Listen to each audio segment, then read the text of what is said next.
Praise lord. తండ్రి, కుమార, పరిశుద్ధాత్మ నామమున ప్రతి ఒక్కరికి ప్రభువు నామములో శుభాభివందనములు తెలియజేసుకుంటూ ఉన్నాను. ఈ దినం మనం ప్రాముఖ్యమైన సమయమునకు వచ్చి ఉన్నాం. ఇట్టి పరిశుద్ధ దినమున దేవుని యొక్క వాక్యములను మనము ధ్యానించుకుందాం. అది పరిశుద్ధ గ్రంథములో నుండి తిమోతిలకు రాసినటువంటి మొదటి పత్రిక, తిమోతికి రాసినటువంటి మొదటి పత్రిక 2వ అధ్యాయము 4 నుండి 6 లేఖనములను మనం క్షుణ్ణంగా పరిశీలిద్దాం. ఆయన మనుషులందరూ రక్షణ పొంది సత్యమును కూర్చిన అనుభవ జ్ఞానము గలవారై ఉండవలనని ఇచ్చయించుకొనుచున్నాడు. దేవుడొక్కడే, దేవునికి నరులకును మధ్యవర్తియు ఒక్కడే, ఆయన క్రీస్తు యేసును నరుడు.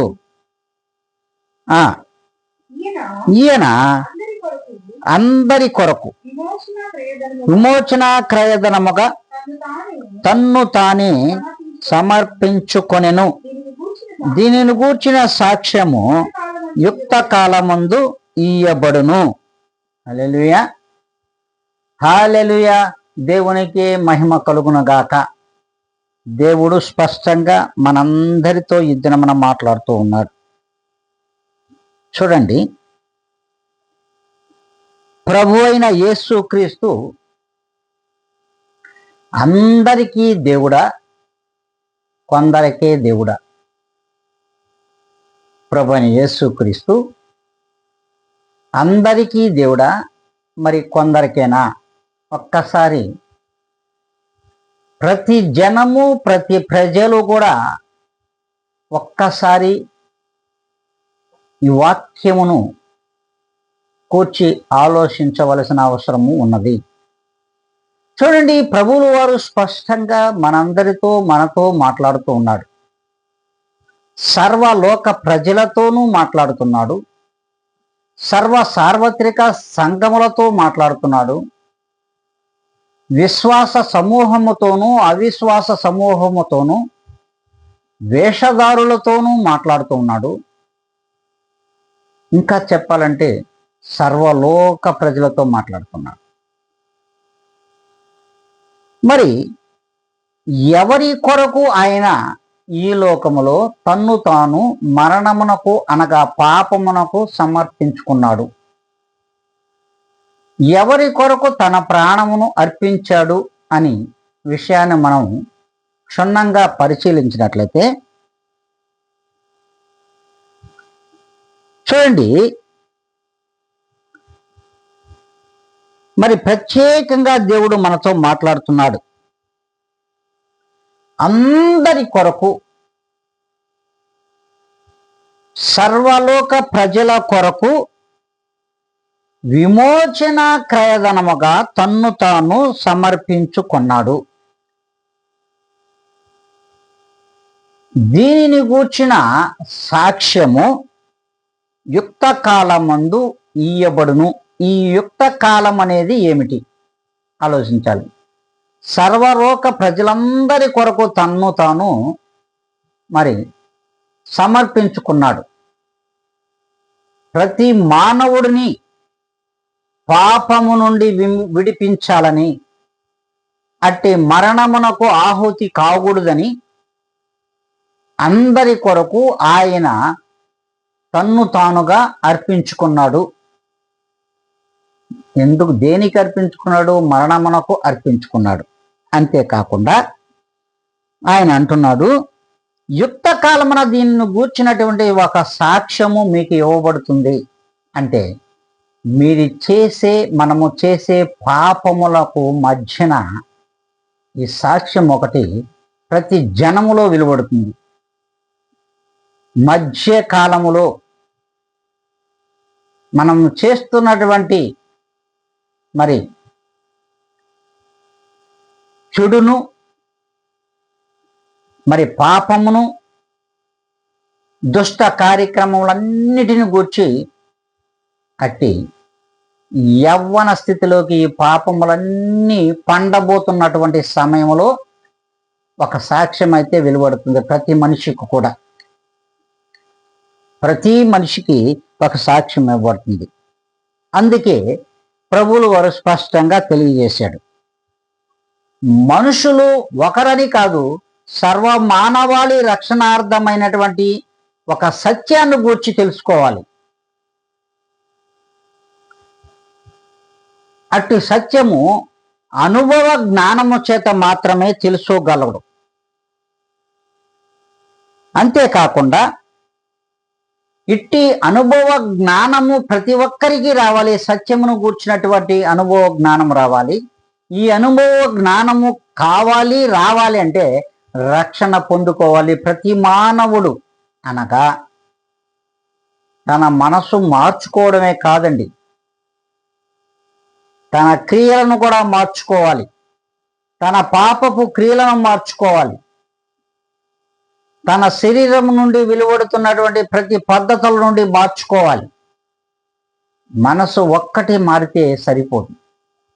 ఆ మనసు ద్వారా, శరీరము ద్వారా చేయబోతున్నటువంటి ప్రతి క్రియను కూడా సత్యము వైపుగా, పాపమును విడిచి అబద్ధములను వీడి సత్యము వైపుగా అనగా దేవునికి ఇష్టమైన కార్యముల వైపుగా తన అనుభవ జ్ఞానాన్ని మార్చుకోవాలని దేవుడు ఇష్టపడుతున్నాడు.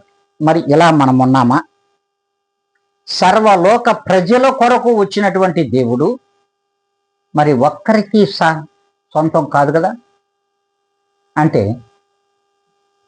క్రైస్తవులు క్రీస్తు మార్గములో నడుస్తున్న వారి యొక్క సొంతం అయితే కాదు, అందరి సొంతము దేవుడు. ఈయన అందరినీ మెప్పించగలిగినటువంటి దేవుడు, ఆ మెప్పును పొందుకోగలిగినటువంటి దేవుడు ప్రభువైన యేసుక్రీస్తు వారు. అందుకే మరి స్పష్టంగా ప్రజలందరూ ఇక్కడే ఆలోచించాలి. చూడండి, ఈయన అందరికీ దేవుడు ఎలా అయ్యాడు అనేది కూడా ప్రతి మానవాళి కూడా ఆలోచించాల్సిన విషయం. ప్రతి ప్రజలు, సర్వలోకములో ఉన్నటువంటి మనుషులందరి ఆలోచించాలి. చూడండి, లోకా శుభవార్తలో 2వ అధ్యాయములో 10-11 లేఖనాలు కూడా మనకు స్పష్టంగా తెలియజేస్తున్నాయి. చూడండి, అయితే ఆ దూత భయపడకుడి, ఇదిగో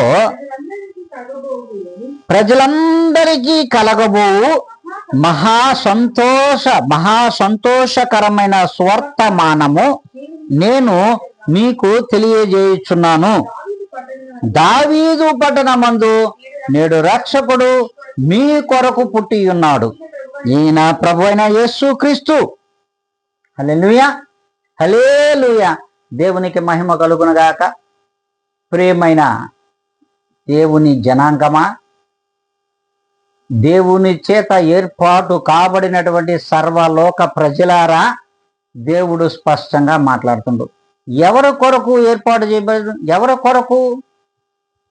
ఇదిగో ప్రజలందరికీ కలుగబోవు సువర్తమానము మేము తెచ్చి ఉన్నాము. మహా సంతోషకరమైనటువంటి వార్త. ఎవరికి?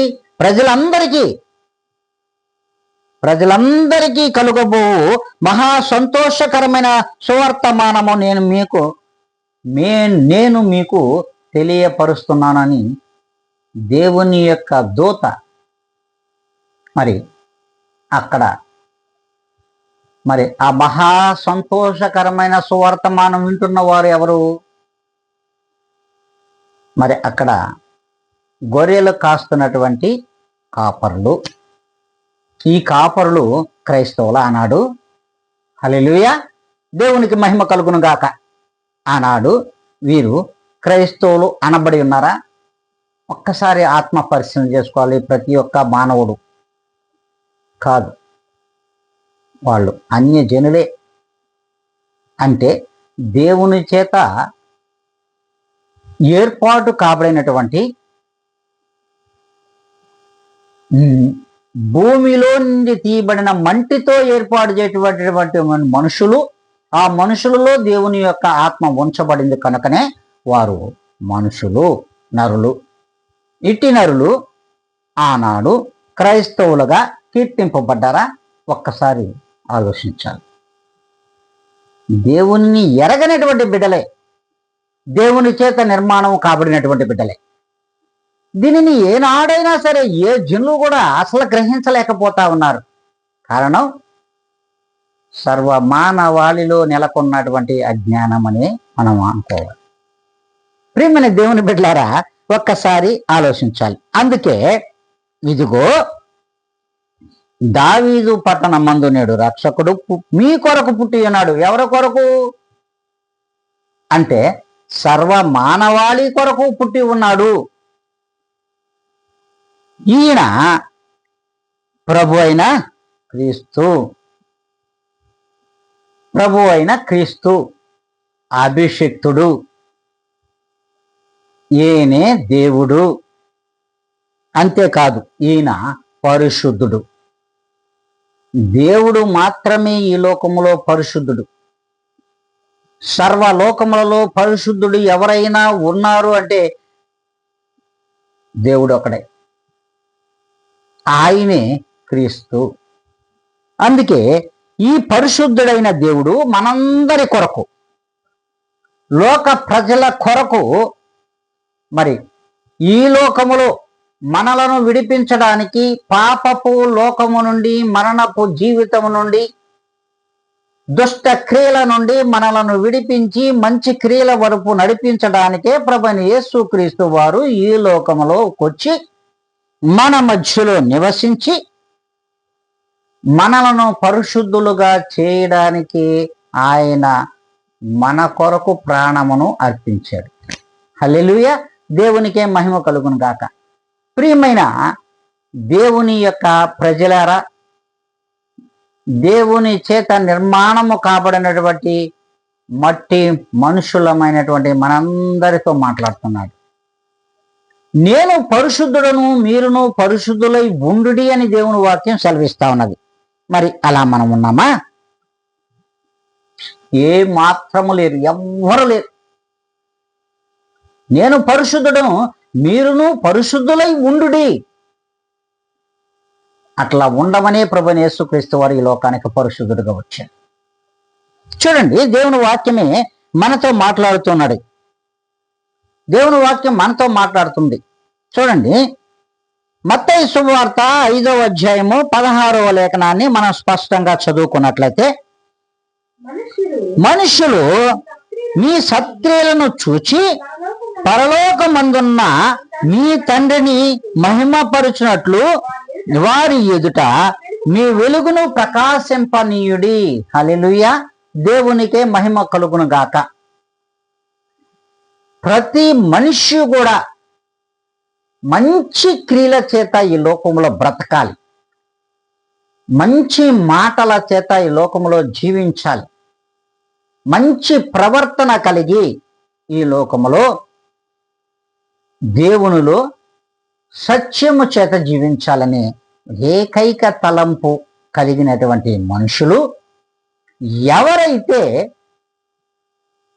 వెలుగై ఉన్నటువంటి దేవునికి చీకటై ఉన్నటువంటి అపవాదికి కాదు,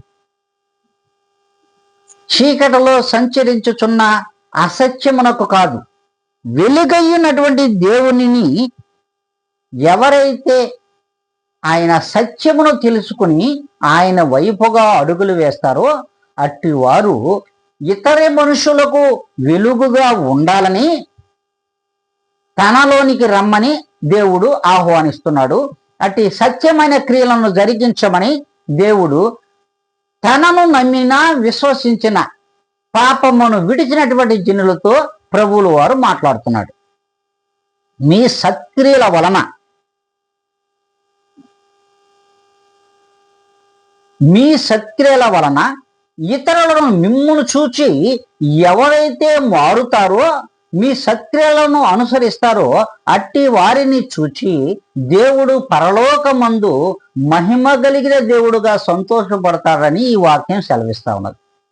ప్రియమైన దేవుని బిడ్డలారా, మనము ఎంతలే అనుకుంటున్నాం, కానీ ప్రభువు దగ్గర ఎంత కావాలో అంత ఉంది. మన పాపం దాచబడి ఉన్నది, దానిని విడిచిపెట్టమని దేవుడు ఈ దినమా మాట్లాడుతూ ఉన్నాడు. అందుకే ఆయన అంటున్నాడు, శుద్ధ హృదయము గలవారు ధన్యులు.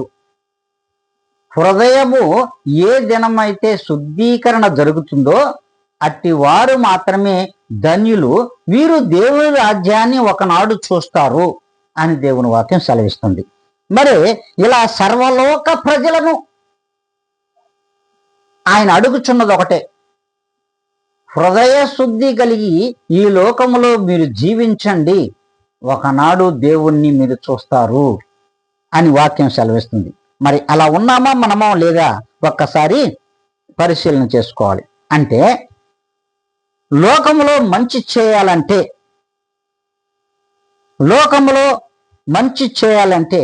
చాలా కష్టమైన పని.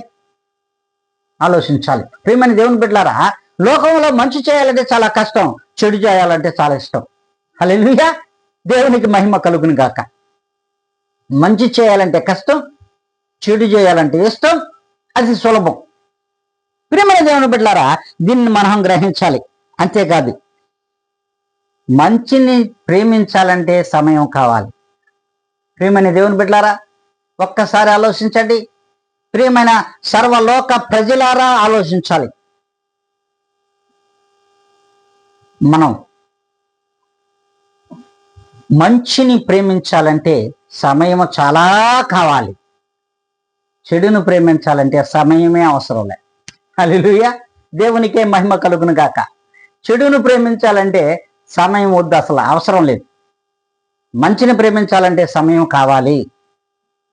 ఈ మంచిని ప్రేమించడానికి ఎంత సమయమును వెచ్చించగలవో అంతగా దేవుణ్ణి నువ్వు చూస్తావు, అంతగా నీ హృదయము శుద్ధీకరణ జరుగుతుంది, పరిశుద్ధపరచబడుతుంది.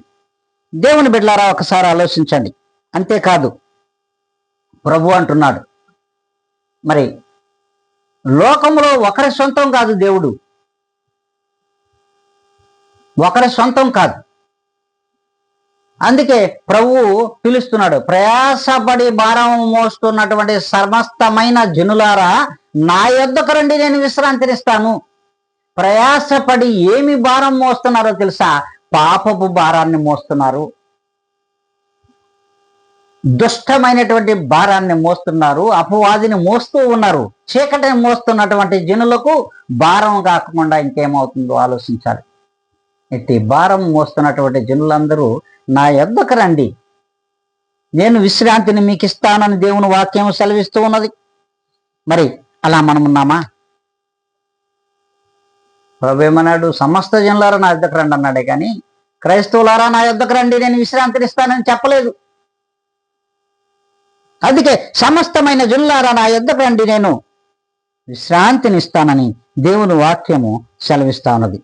అందుకే ప్రభువుల వారు అందరి మధ్యలో, అనగా పాపులమైనటువంటి సర్వలోక ప్రజల మధ్యలో ఆయన జీవించాడు. సర్వలోక ప్రజలు ఏ రీతిగా పాపములో ఉన్నారో, ఏ రీతిగా పాపములో కూరుకుపోతున్నారో, మరణానికి దగ్గరవుతున్నారో, ఏ యొక్క మరి నరకానికి దగ్గరవుతున్నారో దేవుడు మన మధ్యలో ఉండి చూస్తున్నటువంటి మన జీవితాలను బట్టి దేవుడు ప్రభువైన యేసు క్రీస్తు రూపంలో అందరికీ ఇట్టి పాపము నుండి విడుదల దయచేయడానికే మన మధ్యలో ఆయన మన కొరకు తన్ను తాను అర్పించుకున్నాడు. 3వ దినమున తిరిగి లేచాడు. మరి పరిశుద్ధాత్ముడై మన మధ్యలో జీవిస్తూ ఉన్నాడు. నేటికిని మన మధ్యలో ఉన్నటువంటి ఆ పరిశుద్ధాత్ముడిని ఎప్పుడైతే నువ్వు ప్రేమిస్తావో ఖచ్చితంగా నీ హృదయంలో ఒక తలంపు పుడుతూ ఉంది. నేనును మారాలి, మార్పు చెందాలి, నేను మారు మనసు పొందాలి. పరిశుద్ధాత్ముడుగా నేను దేవునికి దగ్గరవ్వాలనే తలంపు మనలో కలగజేయాలని దేవుడు మన మధ్యలో పరిశుద్ధాత్ముడై ఉన్నాడు. దీనిని సర్వలోక ప్రజలు గ్రహించాలి, సర్వ మానవాళి కూడా గ్రహించాల్సిన అవసరం ఉందని దేవుని వాక్యము సెలవిస్తున్నది. అందుకే ఇప్పుడు లోకనాథుడైనటువంటి ప్రభువైన యేసుక్రీస్తు రమ్మని పిలుస్తూ ఉన్నాడు. నిన్ను నన్ను రమ్మని పిలుస్తున్నాడు. అందుకే ప్రభు అంటున్నాడు, నమ్మిన వారిని రమ్మని పిలిచే రక్షకుడా యేసు, నిత్య సుఖాలకు జీవ జలాలకు పెన్నిది ఆ ప్రభువు. దేనికి రమ్మంటున్నాడు మిమ్మల్ని? నమ్మితేనే రమ్మన్నాడు ప్రభువైన యేసుక్రీస్తు వారు రక్షణ పొందుకోవడానికి. నమ్మకపోతే నిన్ను రమ్మడం లేదు, నిన్ను బ్రతిమాలడం లేదు. ఆయన సర్వలోక ప్రజలతో మాట్లాడుతున్నటువంటి మాటే, కొత్తగా ఏం మాట్లాడడం లేదు. ఆయన నువ్వు నమ్మితే ప్రభు దగ్గర ఆయన రక్షణ నీకు ఇస్తాడు. నీ పాత రోత జీవితానికి పాతర వేసే ప్రభువైన యేసుక్రీస్తులో పరిశుద్ధాత్మను పొందుకోవడానికి ఆయన నీకు శక్తిని ఇవ్వబోతున్నాడు. అంతేకాదు, ఆయన అంటున్నాడు, నిత్య సుఖాలకు జీవ జలాలకు పెన్నిది కూడా ఆ ప్రభువే. నువ్వు అనుకుంటున్నావేమో జీవపు ఓట అయినటువంటి ప్రభువైన యేసుక్రీస్తు వారు, జీవ జలముల ఓట అయినటువంటి ప్రభువైన యేసుక్రీస్తు వారు, జీవ నదిగా నిత్య జీవమును ప్రభువైన యేసుక్రీస్తు వారు దయచేయడానికి ఈ లోకానికి వచ్చాడమ్మా. అంత తేలిగ్గా ఊరికే రాలా. ప్రభువైన యేసుక్రీస్తు వారికి ఒక ప్రణాళిక ఉంది. ఈ లోకం మీద ఒక ప్రణాళిక ఉంది. ఆ ప్రణాళికను ఆయన మర్చిపోడు. నువ్వు నేను మర్చిపోతున్నావు, దేవుణ్ణి మర్చిపోతున్నావు. దేవుణ్ణి మర్చిపోయి ఈ లోకంలో జీవిస్తున్నాం. అందుకే ప్రభువైన యేసు వారు ఈ దినమున మనందరితో మాట్లాడుతూ ఉన్నాడు. చూడండి, ఆయన మాట్లాడుతున్నట్టు మాటే. అపోస్తుల కార్యములు 10వ అధ్యాయము 35వ లేఖనం. 35వ లేఖ. అపోస్తుల కార్యములు 10వ అధ్యాయము 35వ లేఖనాన్ని మనం ఒకసారి చదువుకుందాం. ప్రతి జనములోనూ ఆయనకు భయపడి నీతిగా నడుచుకొని వానిని ఆయన అంగీకరించును. హల్లెలూయా, దేవునికి మహిమ కలుగును గాక. ప్రతి జనములో క్రైస్తవ జనములో అని చెప్పడం లేదు ఇక్కడ. ప్రతి జనములోనూ ఆయనకు భయపడి నీతిగా ఎవరు నడుచుకున్నా ఆయన అంగీకరిస్తాడు. ఆయన రక్షణను దయచేస్తాడు.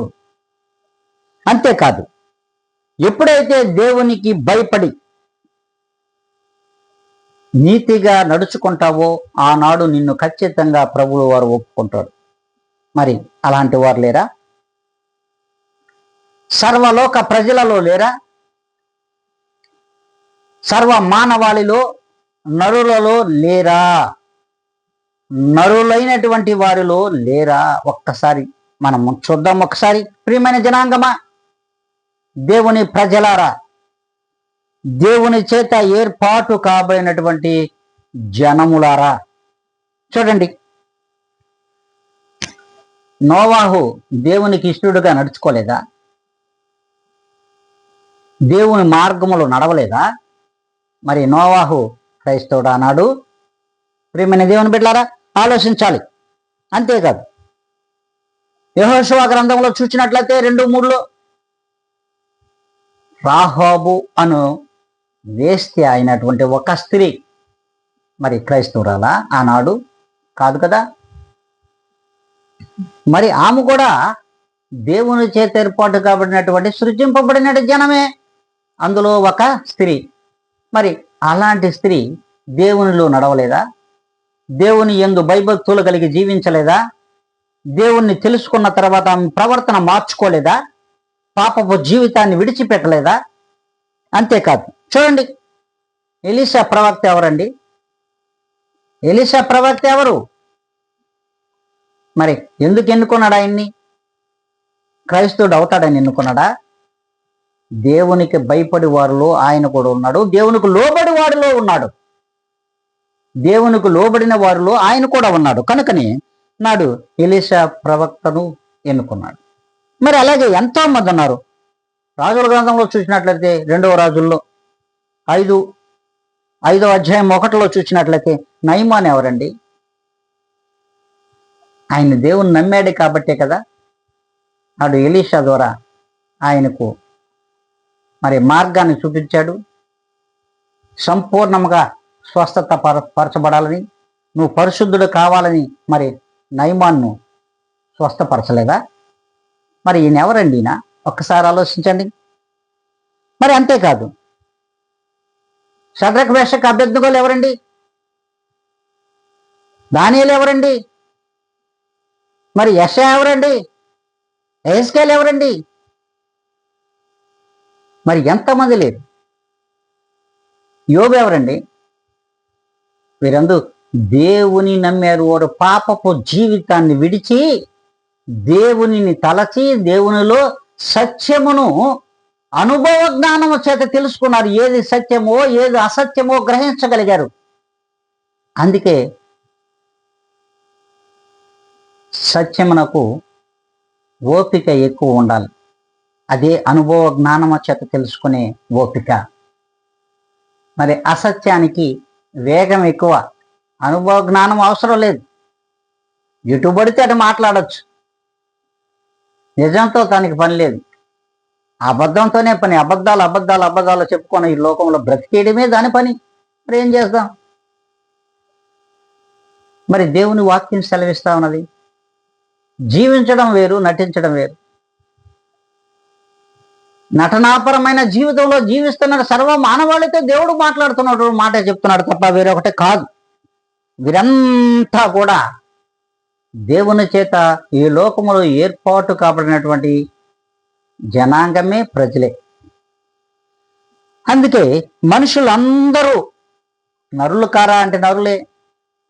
అంతేకాదు, ఇటు దుష్టత్వాన్ని విడిచి ఈ మార్గానికి రండి, మంచి మార్గానికి రండి, సత్యమైన మార్గాన్ని మీరు ఈ మార్గానికి నడవండి అని చెప్పడానికే రక్షకుడైన ప్రభువైన యేసుక్రీస్తు ఈ లోకానికి వచ్చాడనే విషయాన్ని సర్వలోకం మర్చిపోతుంది. కానీ ఈనాటి నుండైనా మరవకూడదు, మరిచిపోకూడదని దేవుని వాక్యం సెలవిస్తూ ఉన్నది. చూడండి, నరుని నిర్మించాడు. ఏ విధంగా నిర్మించాడు ఈ నరుణ్ణి? మట్టితోనే కదా, భూమి నుండి తీయబడ్డాడే కదా. భూమి నుండి తీయబడినటువంటి నరునికి నాసిక రంధ్రములలో దేవుడు ఊపిరి ఊదగా నరుడు ఆయనని వాక్యం సెలవిస్తూ ఉంది. మరి ఈ నరుని నుంచి తీయబడినటువంటి నారి అనబడినటువంటి హవ్వ నుండి మానవ లోకమే నిర్మాణం జరిగిందని దేవుని వాక్యం సెలవిస్తుంది. మరి ఏ మంటి నుండి తీయబడినటువంటి ఆదాము నుండి ఆ మంటి నుండి తీయబడినటువంటి అవ్వను చూస్తున్న అవ్వ నుండి సమస్తమైన లోకములో మానవ నిర్మాణమే జరిగింది, నరుల నిర్మాణం జరిగింది. మరి వీరి నరుల నిర్మాణం జరిగినటువంటి ఈ లోకములో ఉన్నటువంటి లోక ప్రజలందరూ కూడా మట్టితో నిర్మాణం కాబడిన వారే. వీరి మట్టి అయిపోవలసిన వారే. వీరి ఒకనాడు మన్నైపోవలసిన వారే. వీరి నిర్మాణం అంతా ఎక్కడి నుంచి జరిగింది? మంటి నుండే తీయబడింది. తీయబడినటువంటి ప్రతి నరునిలో ఉన్నటువంటి ఆత్మ ప్రభువైన యేసుక్రీస్తు వారు దయచేసినటువంటి దయా భిక్ష వలన మట్టి మనుషులమైనటువంటి మనం బ్రతికి ఏడుస్తున్నాం. అందుకే మనలో ఉన్నటువంటి పాపపు జీవితాన్ని పోగొట్టడానికే ఒకనాడు ఈ మంటిలో కలవలసి ఉంది. కలిసే లోపల మనలో ఉన్నటువంటి దేవుడిచ్చిన ఆత్మను సరి చేసుకోమని, సరి అయినటువంటి మార్గంలో నడవమని, మన మార్గమును సరిచేయడానికి ఈ మంటి మనుషుల మధ్యలోకి మంటి మానవుడుగా ప్రభువైన యేసుక్రీస్తు వారు దేవుడిగా ఈ లోకానికి వచ్చాడు. దైవ మానవుడుగా వచ్చినటువంటి క్రీస్తు మరి రక్షకుడయ్యాడు, యేసయ్యాడు. రక్షకుడైనటువంటి ఆయన ఈ మంటి మనుషులలో ఉన్నటువంటి ఆత్మలను మార్చడానికి, ఆత్మలలో ఉన్నటువంటి పాపమును పోగొట్టడానికి, పాపపు జీవితాల నుండి మనం మంచి మార్గములను నడిపించడానికి తన్ను తాను అర్పించుకున్నాడు. తిరిగి పరిశుద్ధాత్ముడుగా మన మధ్యలో కూడా జీవిస్తున్నాడనే విషయాన్ని మనం మర్చిపోతున్నాం. ప్రేమైన దేవుని బిడ్డలారా, ఇట్టి సువర్తమానమును ప్రకటించడానికి వచ్చినటువంటి ప్రభుని యేసుక్రీస్తు వారు మన మధ్యలో ప్రకటించినటువంటి వారు. అయితే సువర్తమానమును కూడా మర్చిపోతున్నాం. సువర్తమానమును మర్చిపోయి మంటితో నిర్మాణమైనటువంటి మన దేహంలో ఉన్నటువంటి ఆత్మను మరి ప్రక్కదారి పట్టించి పాపపు రొంపులోకి నడిపించేసుకుంటున్నాం. మరి ఇట్టి ఆత్మ ఒకనాడు దేవుని చెంతకు చేరాల్సిందే. దేవుని దగ్గరికి వెళ్ళి తీర్పులో నిలబడవలసినదే. దీన్ని గ్రహించాలి. అందుకే ప్రభు అయిన యేసుక్రీస్తు వారు మనుషులందరికీ తెలుసు. ఏమనంటే ఒక్కసారి ఆయన మాట్లాడుతున్న మాటలు కూడా అందరికి తెలుసు. సత్యమునకు దాసోహం అనండి, అసత్యమును మీరు ఛేదరించుకోండి అంటున్నాడు. పాపమును పోగొట్టుకోండి. మరి దేవునిలో సత్యములో జీవించండి, నీతిలో జీవించండి దేవుని వాక్యం సెలవిస్తుంది. చూడండి, ఇటు ఇంకనూ మారని దుష్టులకు దేవుడు చెప్తున్నటువంటి మాట. యెషయా గ్రంథము 3వ అధ్యాయము 11వ లేఖనంలో స్పష్టంగా దేవుడు మాట్లాడుతుంది. దుష్టులకు శ్రమ, వారి క్రియల ఫలము వారికి కలుగును. దుష్టులకు ఈ లోకములో శ్రమ ఖచ్చితంగా కలుగుతుంది. ఇట్టి వారి యొక్క క్రియల ఫలము ఈ లోకంలో అధికంగానే ఉంటుంది. మరి అందుకే దేవుడు సెలవిస్తున్నాడు, ఇంకను ఇట్టి వారి క్రియలను మార్చుటకే కదా ప్రభువైన యేసుక్రీస్తు వారు వచ్చారు. ఇట్టి వారు అంధకారము అనగా చీకటి, అంధకారం అనే సంబంధంగా కలిగి అట్టి అధికారము కింద మరి వారిని నడిపిస్తుంది. ఎవరు నడిపిస్తున్నాడంటే అంధకారమునకు అధికారి అయినటువంటి, పాపమునకు చీకటికి అధికారి అయినటువంటి అపవాది వీరిని నడిపిస్తుంది. ఇంకా చెప్పాలంటే వీరు అపవాది చెరలో నుంచి ఇంకా విడుదల పొందలేకపోతున్నారు. హల్లెలూయా, దేవునికే మహిమ కలుగును గాక. ప్రియమైన సర్వలోక ప్రజలారా, విశ్వాసులతోనూ సర్వలోక ప్రజలతోనూ మరి అంతేకాదు కాపరులతోనూ మరి అలాగే వేషధారులతోనూ సేవకులతోనూ యాజక సమూహముతోనూ ప్రజా సమూహముతో కూడా దేవుడు మాట్లాడుతూ ఉన్నాడు. చూడండి, కొలస్సీలకు రాసినటువంటి పత్రిక 1వ అధ్యాయము 13, 14 లేఖనాలను మనము ఒక్కసారి పరిశీలిద్దాం. ఆయన మనలను అంధకార సంబంధమైన అధికారములో నుండి విడుదల చేసి తాను ప్రేమించిన తన కుమారుని యొక్క రాజ్య నివాసులనుగా చేసెను. ఆ కుమారుని యందు మనకు విమోచనము అనగా పాపక్షమాపణ కలుగుచున్నది. హల్లెలూయా, దేవునికి మహిమ కలుగును గాక. ప్రియమైన ప్రజలారా, దేవుని బిడ్డలారా, దేవుడు మనలను అంధకార సంబంధమైన అధికారం నుండి విడుదల చేసి అట్టి చీకటి చెరలో నుండి మనలను విడుదల చేసి తాను ప్రేమించిన కుమారుని, తాను ప్రేమించినటువంటి ప్రభువైన యేసుక్రీస్తు యొక్క రాజ్య నివాసులుగా చెయ్యాలని ప్రభు అనుకున్నాడు, చేశాడు కూడా. ఆ కుమారుని యందు మనకు అంటే సర్వలోకమునకు, ఆ కుమారుని యందు సర్వలోకమునకు కూడా విమోచన విడుదల కలగాలని, అనగా పాప క్షమాపణ కలగాలనేది దేవుని యొక్క ఆశ, ఆకాంక్ష. అట్టి పాప క్షమాపణ ప్రభు అయిన యేసు క్రీస్తులో ఈనాడు కలుగుచున్నది. మరి ఈ యేసు క్రీస్తు ఎవరు అని కూడా మనలో ప్రజల్లో చాలా మంది అనుమానాలు వ్యక్తం చేస్తూ ఉన్నారు. ఇంకా కూడా ఇంత తెలుసు కూడా. అందుకే కొలసీలకు రాసిన పత్రికలోనే 1వ అధ్యాయము 15లో స్పష్టంగా చెప్తాడు, ఆయన అదృశ్య దేవుని స్వరూపి అయి సృష్టికర్తకు ఆది, సృష్టికంతటికి, సర్వ సృష్టికి ఆది సంభూతుడై ఉన్నాడు. ఆది సంభూతుడై ఉన్నాడు. ఈయనే జీవమునకు అధిపతి. ప్రభువైన యేసుక్రీస్తే సృష్టికి అంతటికి కూడా ఆది సంభూతుడై ఉన్నాడు. ఈయనే జీవమునకు అధిపతి అయి ఉన్నాడు. ఈయన అదృశ్యమైన దేవుని స్వరూపి. హల్లెలూయా, దేవునికి మహిమ కలుగును గాక. ఈయన అదృశ్యమైన దేవుని స్వరూపి.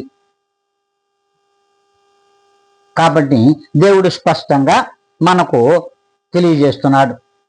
ఇట్టి దేవుని స్వరూపి అయిన ప్రభువైన యేసుక్రీస్తు వారు తన సువర్తమానము ద్వారా ప్రజలందరికీ సమాధానకరమైన సువార్తను ప్రకటించాడు. అందుకే ప్రభువైన యేసయ్య ఈ దినమున మనందరితో మాట్లాడుతున్నాడు. చూడండి, ఒక్కసారి మనము చూసినట్లయితే అపోస్తల కార్యములు 10వ అధ్యాయము 43వ లేఖనాన్ని మనం స్పష్టంగా పరిశీలిద్దాం. ఆయన యందు విశ్వాసముంచు వాడెవడో వాడు ఆయన నామం మూలముగా పాప క్షమాపణ పొందునని ప్రవక్తలందరూ ఆయన గూర్చి సాక్ష్యం ఇచ్చారు. హల్లెలూయా, దేవునికి మహిమ కలుగును గాక. చూడండి, ఆయన యందు విశ్వాసముంచు ప్రతి ఒక్కరూ, ఒకరని చెప్పలేదండి, అందరూ. ఎవరైతే సర్వలోక ప్రజలలో ఆయన యందు విశ్వాసం ఉంచు వారు ఎవరైతే ఉన్నారో ఆయన మూలముగా పాప క్షమాపణ పొందుకుంటారు. ఇది ప్రభువు చెప్పాడు, యేసుక్రీస్తు వారు చెప్పారు. అలాగే సర్వలోకములో ఉన్నటువంటి ప్రవక్తలు కూడా ఇందుకు సాక్షులై ఉన్నారు. అందుకే ప్రభు అంటున్నాడు, అందరికీ దేవుడైన మరి యేసు చెప్తున్నాడు, అందరికీ దేవుడైనటువంటి యేసు క్రీస్తు వారు కూడా చెప్తున్నాడు, నమ్మిన వానికి రక్షణ, నమ్మని వానికి శిక్ష. హల్లెలూయా, దేవునికి మహిమ కలుగును గాక. నమ్మిన వారికి రక్షణ అనగా నిత్య జీవము, నమ్మని వారికి నిత్య శిక్షే, అది నరకమే. చూడండి, ప్రభువులు స్పష్టంగా దేవుడు మాట్లాడుతున్నాడు. యోహాను శుభవార్తలో 17వ అధ్యాయంలోనే స్పష్టంగా దేవుడు తెలియజేస్తున్నాడు. 17వ అధ్యాయం 3వ లేఖనం, అద్వితీయ సత్య దేవుడవైన నిన్ను నీవు పంపిన యేసుక్రీస్తును. హల్లెలూయా, దేవునికి మహిమ కలుగును గాక. సత్య దేవుడు అయినటువంటి నిన్నును, నీవు పంపిన ప్రభువైన యేసుక్రీస్తును మరి నరులు నమ్ముటయే నిత్య జీవము. ప్రభువైన యేసుక్రీస్తును నమ్మితేనే నిత్య జీవం. ప్రజలందరికీ, ఒకరికి కాదు, ఆయన అందరికీ దేవుడే. అందుకే దేవుడే స్పష్టంగా మనతో మాట్లాడుతున్నాడు. అంతేకాకుండా ఎవరైతే సృష్టికర్తకు వ్యతిరేకముగా ఎవరు మాట్లాడినా విడిచిపెట్టను అని కూడా దేవుని వాక్యం సెలవిస్తుంది. సృష్టికర్తకు వ్యతిరేకంగా ఎవరు మాట్లాడినా విడిచిపెట్టడు. ఆయనే ఆత్మకు దేవుడు, ఆయనే పరిశుద్ధాత్మ దేవుడు. ఏ యుగములోనైనా ఏ యుగములోనైనను రాబో యుగములన్నిటిలోనైనను అట్టి దేవుడును అయినటువంటి పరిశుద్ధాత్మ దేవుడును ఎవరైతే మరి శంకిస్తారో, ఎవరైతే ఆయనకు వ్యతిరేకముగా మాట్లాడుతారో వారందరకు పాప క్షమాపణ అయితే అస్సలు దొరకదంట. చూడండి, దేవుడే సమస్తమునకు ఆధారభూతుడై ఉన్నాడనే విషయాన్ని మనం మర్చిపోతున్నాం. కనుకని ఆయన స్పష్టంగా ఒక మాట అయితే సెలవిస్తున్నాడు. సమస్తమును మంటిలో నుండి పుట్టెను, సమస్తమును మంటిలో నుండి పుట్టెను, సమస్తమును మట్టికే తిరిగిపోవును. సమస్తమును మట్టి నుండి పుట్టాయి, సమస్తమును కూడా మట్టిలోకి తిరిగిపోతాయి. ఏ ప్రకారముగా నీవు తల్లి గర్భములో నుండి దిగంబరిగా పుట్టావో అలాగే దిగంబరగానే మట్టికి నువ్వు చేరతావు, నువ్వు చేర్చబడతావు, మంటికి నువ్వు చేర్చబడతావు. అంతేకాదు, మన్నైనది ఒకనాటికి మరి మరలా భూమికే చేర్చబడుతుంది. ఆత్మ తన్ను దయచేసినటువంటి దేవుని దగ్గరకు చేరడం ఇది నిజం.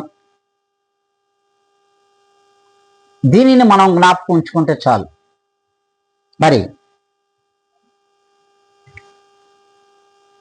మరి ఆత్మ ఎవరి దగ్గరికి వెళ్తుందో అందరికీ తెలిసిన విషయమే. ఆ ఆత్మను ఎవరు దయచేశారంటే దేవుడు దయచేశాడు. ఆ దేవుని దగ్గరికి వెళ్ళి నిలబడవలసిందే. మరి శరీరము ఆ దేవుడు చేత నిర్మాణం జరిగినటువంటి ఈ శరీరం ఎక్కడ కలవాలి? ఏ మట్టి నుండి తీయబడ్డావో, ఏ గొయ్యి నుండి తీయబో ఆ గొయ్యినైతే నువ్వు సమాధానపరచాల్సిందే. ఈ మట్టి ద్వారా దేవుడే ఆ గొయ్యకు సమాధానాన్ని దయచేస్తా ఉంటాడు. చూడండి, ప్రభువైన యేసు వాక్యము సెలవిస్తూ ఉన్నది. అందుకే స్పష్టంగా తిమోతికి రాసినటువంటి మొదటి పత్రికలో 2వ అధ్యాయంలో 7వ లేఖనము స్పష్టంగా మనతో మాట్లాడుతుంది. ఈ సాక్ష్యం ఇచ్చుటకై నేను ప్రకటించువాడును గాను, అపోస్తలుడును గాను, విశ్వాస సత్యముల విషయములో అన్యజనులకు బోధకుడును గాను నియమింపబడితిని. నేను సత్యమే చెప్పుచున్నాను, అబద్ధమాడుట లేదు. నన్ను ఒక సేవకుడుగా జనులందరికీ బోధించుటకు నన్ను నియమించి ఉన్నాడు. అయితే నేను సత్యము చెప్పుచున్నాను తప్ప అబద్ధమును నేను చెప్పడం లేదు, అబద్ధము నా నోట నుండి రావడం లేదని పౌలు గారు స్పష్టంగా మనతో చెప్పేస్తున్నాడు. ప్రతి సేవకుడు కూడా ఈ రీతిగానే ఉన్నాడు. అబద్ధం ఆడుటకు మరి దేవుడు మమ్మలను ఎన్నుకోలేదు. మరి ఈ దినమున సత్యమును మనందరికీ చెప్తున్నాడు. కాబట్టి ప్రియమైన దేవుని యొక్క చేతిలో నిర్మింపబడినటువంటి మంటి మనుషులమైనటువంటి మనందరితో దేవుడు మాట్లాడుతున్నాడు. మంటి దేహములో ఆత్మ ఉండగానే నీ పాపాన్ని కడుక్కో, రక్షణ పొందుకో అని దేవుడు సెలవిస్తున్నాడు. అంతేకాదు, ప్రభువు చెప్పిన మాటే, heaven and earth will gone away but my words will not gone away. భూమి ఆకాశములు గతించిపోయినను నా మాటలు ఎన్నడూ ఏ మాత్రము కూడా గతించిపోవు అని దేవుని వాక్యం స్పష్టంగా సెలవిస్తున్నది. దేవుని మాటలు ఎన్నడూ గతించిపోవు. భూమి ఆకాశాలు మాత్రమే గతించిపోతాయి. ఇకనైనను నీవు దేవుని వైపు తిరిగి దేవుని మాటలను విని నీ యొక్క ప్రవర్తనను సర్వలోక ప్రజలందరూ మార్చుకుంటే అందరికీ దేవుడైనటువంటి సర్వలోకమునకు, సర్వ మానవాళికి, సర్వ సృష్టికి, సర్వ ప్రపంచములకు దేవుడైన ప్రభుని యేసు క్రీస్తు వారు నిన్నును, నన్నును, మనలను, సర్వ మానవాళిని ఈ రీతిగా రక్షించి ప్రతి ఒక్కరికి దేవుడుగా తన రూపమును ప్రదర్శించునుగాక. ఆమెన్.